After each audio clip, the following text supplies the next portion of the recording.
Hi! Hello అందరికీ. అందరెలా ఉన్నారు? బాగున్నారా? నేను మీ తెలంగాణ అమ్మాయి, ఆంధ్ర కోడల్ని. ఈరోజు మీకు గోధుమ పిండి ఎలా పట్టించుకోవాలి, ఆరోగ్యానికి ఎంత మంచిది అనేది చెప్తా. ఇక చూడుర్రి, ముందైతే నేను గోధుమలు తెచ్చుకున్నా. 3 కేజీల గోధుమలు, కేజీ రాగులు, కేజీ సజ్జలు తెచ్చి వీటినన్నిటిని కలుపుకొని మంచిగా ఏం లేకుండా రాళ్ళు, రప్పలు ఏం లేకుండా నీట్‌గా జెరుక్కొని, ఇగ చూడుర్రి ఎంత నీట్‌గా ఉన్నాయో. ఇయాల రేపు బయట కొనుక్కొచ్చుకునే పిండి ఏం మంచిగుంటదిలా. ఆ! మొత్తం అల్ల ఏమేమి పాడుపడతాయో కూడా తెలవది. మంచిగా ఇగో పిండి పట్టించుకొని వచ్చినాం. గిండ్రి కాడికైతే తీసుకపోయి పిండి పట్టించుకొని వచ్చినాం. చూడుర్రి ఎంత మెత్తగా, ఎంత ఫ్రెష్‌గున్నదో పిండైతే. మన కండ్ల ముంగట ఏదైనా సరే మనది చేతులతోటి మన కండ్ల ముంగట మనం చేసుకున్నది మంచిగుంటదుల్లా.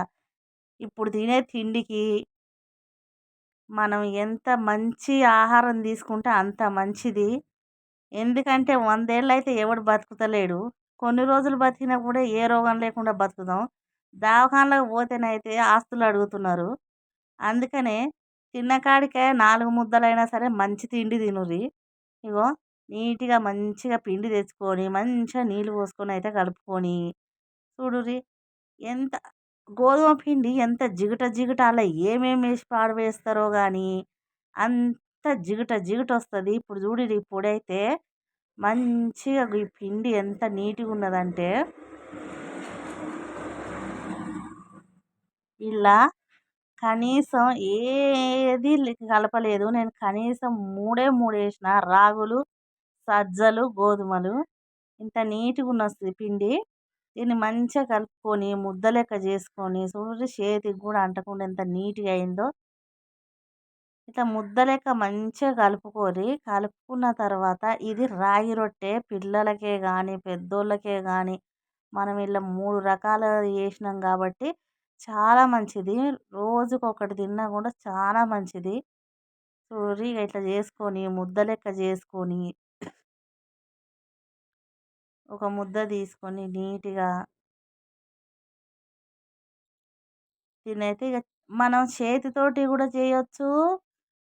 కొంతమంది చేయితోటి చేస్తారు చూడుర్రి జొన్న రొట్టె లెక్క అట్లయినా చేయొచ్చు. మనం గోధుమలు కలిపినాం కాబట్టి దీంట్లో చక్కగా బేలన్ కట్టెతోటైనా చేయొచ్చు. చపాతీ చేసుకునే కర్రతోనైనా చేయొచ్చు.